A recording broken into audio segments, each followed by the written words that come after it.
house were to burn down, I would leave my instruments, I would leave all my movies, I'd leave all my books, I'd let them all go up in flames, right? But the one thing I'd bring with me is this box. This box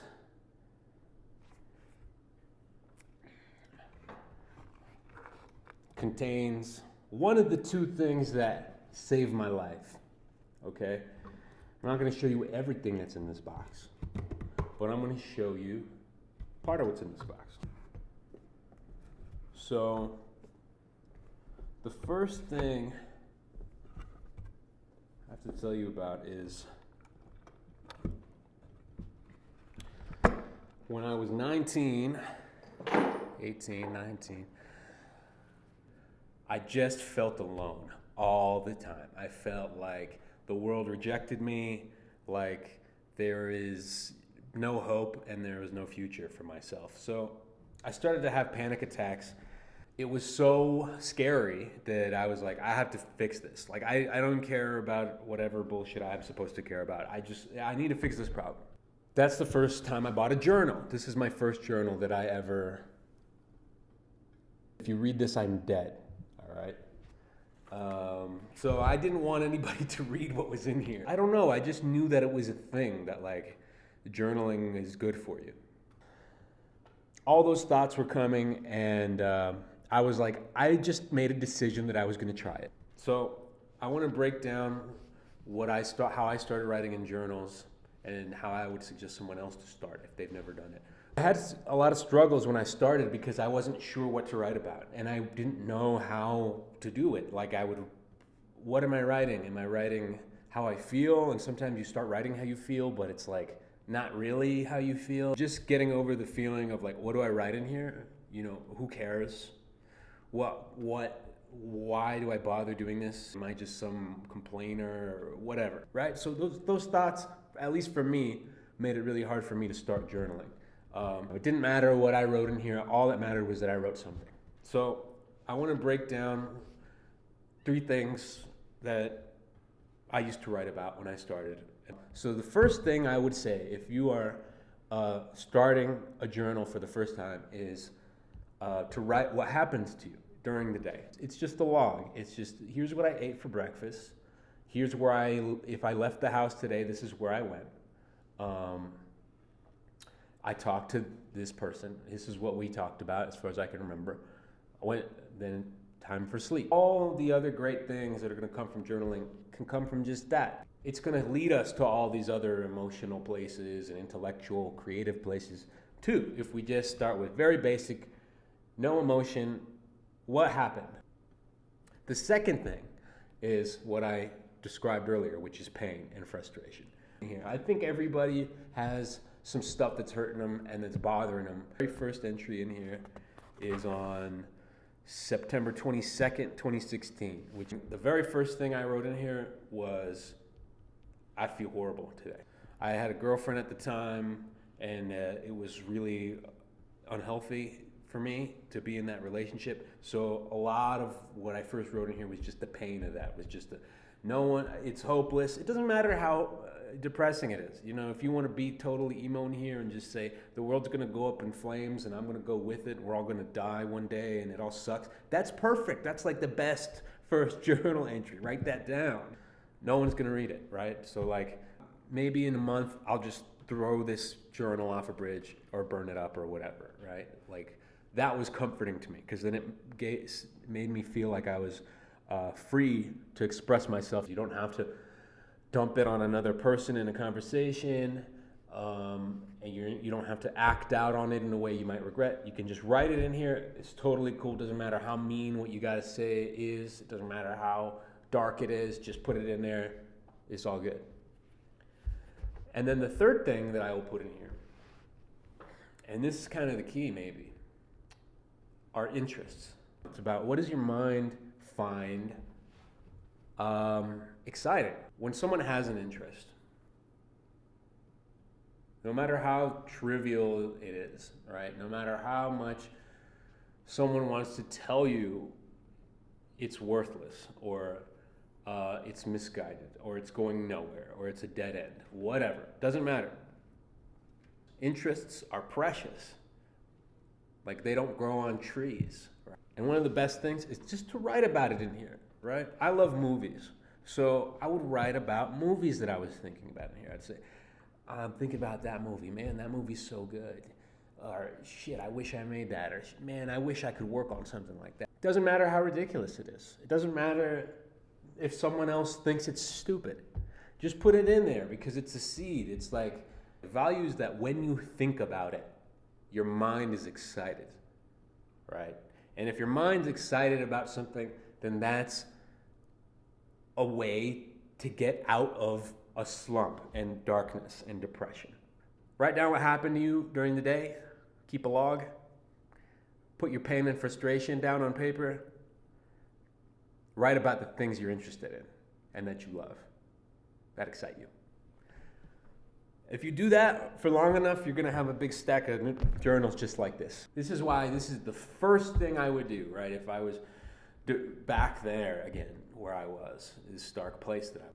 Anyone who's been depressed can tell you that it sucks when you are looking for advice or help or whatever from someone else, and they tell you you're depressed. Oh, I know how you fix that. You fix it like this. Exercise regularly, get 8 hours of sleep, fix your diet, get a girlfriend, which are all good for you, you know. But the idea of doing those is too much. It's overwhelming. It's overwhelming because you don't even know how you're going to get out of bed tomorrow. It keeps you in the sludge of the depression, right? So the reason why this is the first step for me, and the first thing, right, is because it's so easy. And all you got to do is have it on you and have a pen. That's it.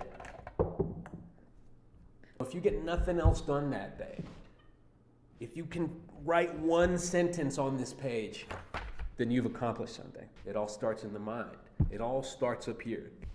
One thing I'll also say about the journal is it's cool.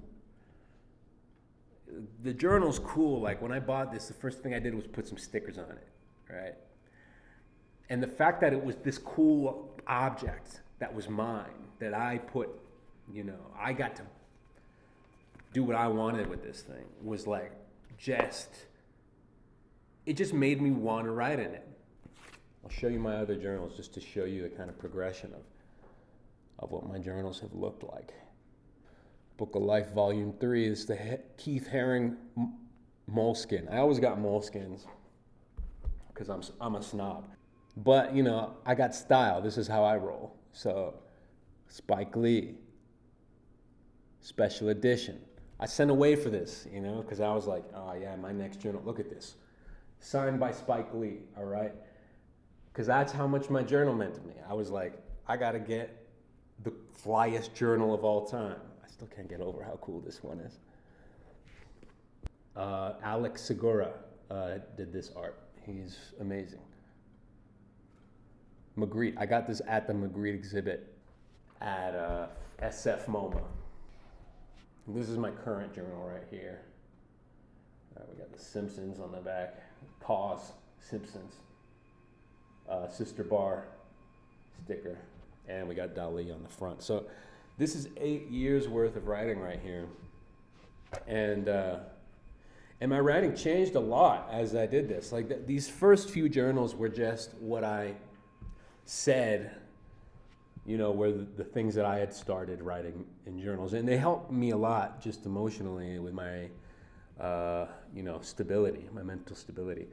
But then as I continue to write, you can only write so much about the things that are painful, right? So you start writing about the things that interest you. And then the things that interest you, you start to run out of that. And then what are you writing about, So it just there's more and more stuff that I would write that would come out even better. So this the journals that are more recent are filled with lots of poems and ideas for businesses and buildings and technology and ideas about, the future.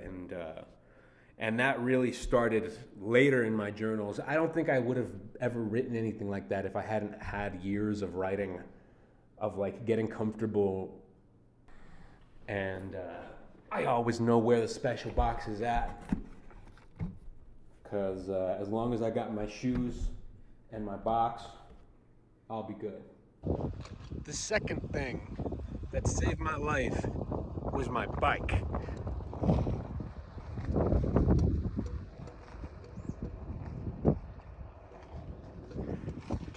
I ride my bike every day. I ride my bike everywhere. I ride my bike to the store to get my groceries. I ride my bike to the pizza spot. I ride my bike to the movie theater. I ride my bike to work. Everywhere that I can go in a car, I go on my bike. Because it's more fun and it's good for me. No, actually do it. Before my mind was able to bring myself to actually do it. It started in here. I started writing about it and said, this is what I want. I want to try this. And what I did was I started riding my bike every day.